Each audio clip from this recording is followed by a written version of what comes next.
Yo creo que hemos avanzado muchísimo en la legislación. Como seguramente ustedes saben, México es promotor de la Convención sobre los Derechos de las Personas con Discapacidad y por lo tanto el artículo 24 de esa convención pues habla de la educación inclusiva. Entonces me parece que en ese sentido hemos avanzado. Por supuesto también es importante homologar el marco jurídico nacional con esa convención internacional porque aún no lo hemos logrado y sobre todo me parece que es muy importante hacer un trabajo de concientización con la comunidad. También es fundamental que las personas con discapacidad conozcan sus derechos para efectivamente poder ejercerlos.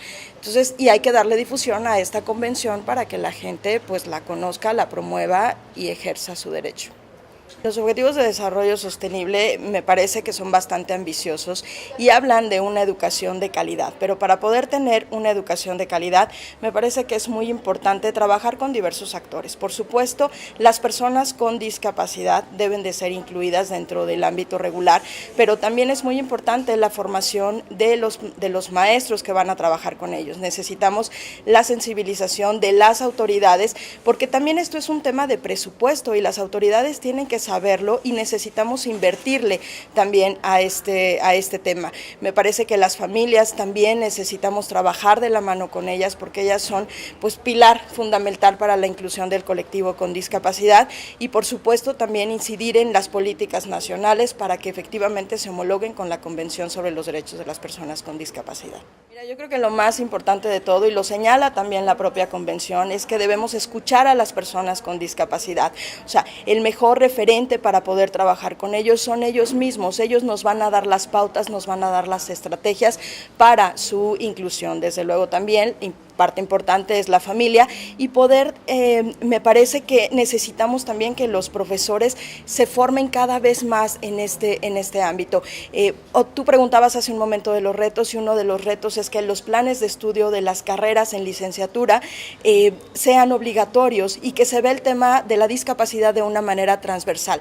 La discapacidad solamente es un grupo, pero tenemos mujeres, tenemos comunidades indígenas, tenemos a la comunidad lésbico-gay y lo que necesitamos es transversalizar el tema de la discapacidad en todos esos sectores también. Entonces, por eso es muy importante que las universidades y que nosotros mismos nos formemos en la atención a la diversidad, no solamente trabajar con el grupo de personas con discapacidad.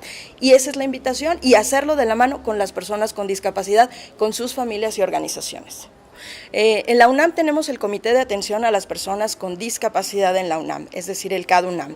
Y en CADUNAM tenemos 6 líneas de acción. Estas 6 líneas de acción buscan dar respuesta a la inclusión de las personas con discapacidad. Una de ellas es la concientización de la comunidad escolar. Nosotros no podemos incluir a una persona con discapacidad cuando la comunidad no es receptiva a la inclusión. Desde luego también hay que sensibilizar a las autoridades para que cada vez más otorguen presupuestos que nos permitan incluir a las personas con discapacidad. Otra línea de acción es la capacitación interna y externa, porque justo es lo que veíamos, o sea, necesitamos que todos los maestros conozcan y vean que la educación es un derecho y que las personas con discapacidad puedan exigir ese derecho, y la manera de conocerlo pues es capacitándonos en estos temas de la Agenda 2030, pero de la Convención sobre los Derechos de las Personas con Discapacidad, de la Ley de Inclusión para las personas con discapacidad también. Entonces, bueno, eso al interior también de la universidad, pero también podemos hacerlo afuera con las empresas y con personas que trabajan con discapacidad. Tema muy importante también, la formación de nuestros propios estudiantes con discapacidad. Ellos necesitan conocer sus derechos y cada UNAM realiza talleres para el conocimiento y el ejercicio de esos derechos.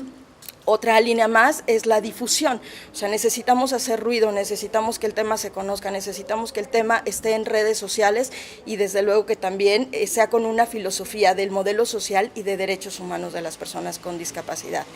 Y bueno, en general pues trabajamos con las personas con discapacidad, con los maestros, y ahora el reto es incidir en los planes de estudio para que dejen de ver el tema de la discapacidad como una materia más, como una materia que puede ser optativa y que en el mejor de los casos llegan estudiantes a estos espacios, ¿no? Necesitamos que las universidades vean el tema de manera transversal y que cada una de las facultades aborde el tema de la diversidad de una manera obligatoria, quizá inicialmente, para empezar con este ejercicio de concientización, y bueno, después a lo mejor se pueden buscar otras modalidades, pero sí necesitamos que se hable del tema. No tendríamos que estar hablando de inclusión laboral si desde el kinder empezáramos a trabajar directamente con las personas con discapacidad, de tal manera que si desde pequeñitos nosotros generamos esa conciencia en los niños con discapacidad, después ellos son los que van a continuar su educación, van a llegar a la educación superior y ellos mismos son los que van a promover la inclusión de las personas con discapacidad en la educación superior, pero también en el ámbito laboral. Entonces yo creo que este ejercicio tiene que empezar mucho antes que meramente en un espacio laboral. Con respecto a la generación de los materiales accesibles, me parece que esto es un tema medular.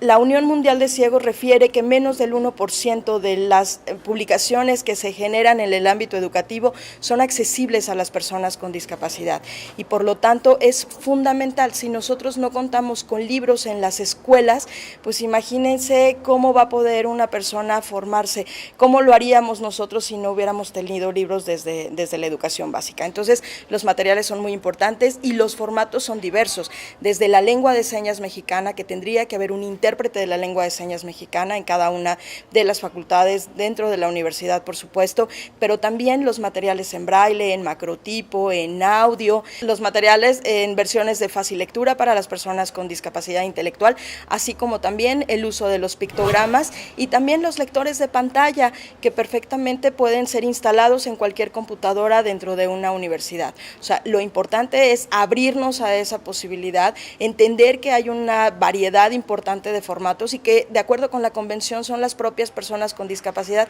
quienes definen el formato para su accesibilidad a la información.